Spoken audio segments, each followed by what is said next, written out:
This is the first Vinfo in a series of 4. What is the true reason for attraction? Why do we get attracted? Why can't we control it? And what are our most basic attractions? This Vinfo will explain it.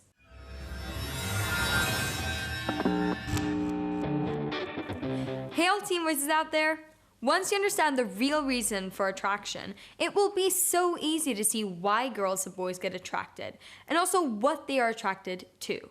Unfortunately, for many people, these things will remain unclear for their entire life. They will constantly say things like, "I will never understand girls," or, "Oh, he's such a nice person. Why am I not attracted to him instead of this douchebag?" This is sad, because understanding this is actually very easy. The force behind all attraction is evolution. Evolution is an extremely powerful concept. In its purest form, it explains how all living and non-living things around us have grown to be what they are and look the way they do today. Thousands, millions, and even billions of years of small, gradual changes, improvements over time.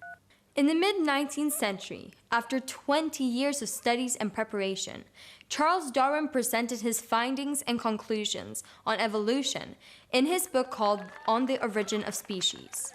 He is the one who defined the so-called evolution by natural selection. Evolution by natural selection is based on a few things. First, there has to be lots of offspring. Yes, that means babies. Also, offspring will be slightly different when it comes to looks, physiology, and behavior. Some of these differences, or rather traits, will turn out to be an advantage and lead to higher chances of survival and more babies. And lastly, differences can be inherited by the next generation via our genes. So, evolution by natural selection means that all species, such as lions, chimpanzees, turtles, and even humans, have become more and more adapted to the specific environment that they live in. Gradually, many small changes over a long, long time.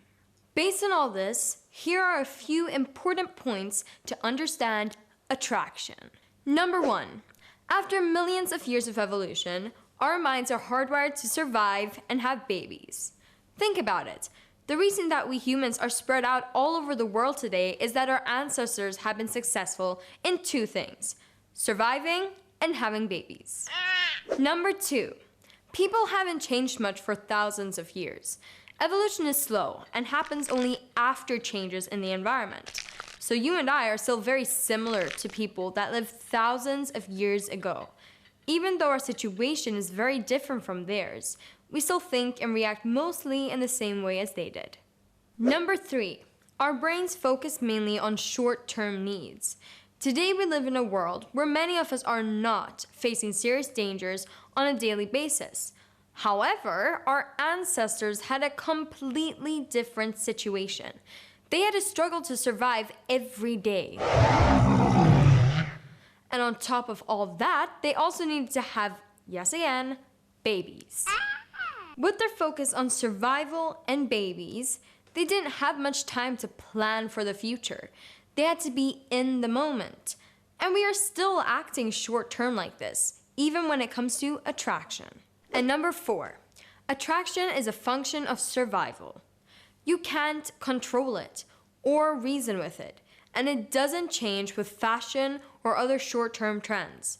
What creates attraction between boys and girls today is inherited from the thousands of generations of human beings who were successful at finding partners and having babies in the past.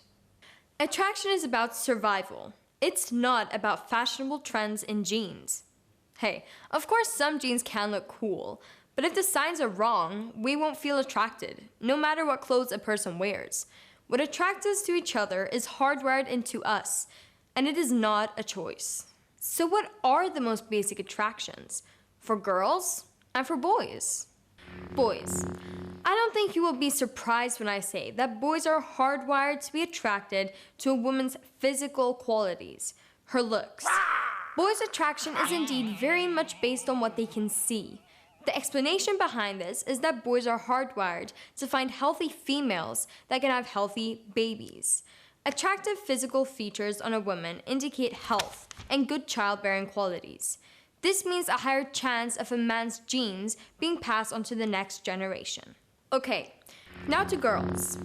Well, this might come as a shock, but girls don't actually choose a man for his facial perfection or his designer clothes. Sure, it feels real nice for a girl to look at a good-looking guy, but it's not enough. Without even thinking about it, girls are mostly analyzing a man's behavior to see if he is the right one, if he can ensure the survival and protection of her and her babies. Therefore, girls are hardwired by evolution to seek out dominant males with high social status, simply because this increases their chances of passing on their genes to future generations. Of course, we don't think like this. We get together simply because it feels good. Whenever girls and boys do find a partner they feel have the right qualities, their brains will reward them with an irresistible cocktail of chemicals. A man's mind will reward him for being with a woman with attractive physical qualities, and a woman's mind will reward her for being with a dominant male with perceived high social status. The function of all this is creating a good situation for getting healthy babies, and it's all based on evolution. Okay, now you know the basic attractions, and also that attraction can't be controlled or reasoned with. It is a primal function for survival, and therefore, attraction is actually very easy to understand, and even to predict. If you want to learn how, check out my other Vinfos. That's all for now. Be good to each other out there.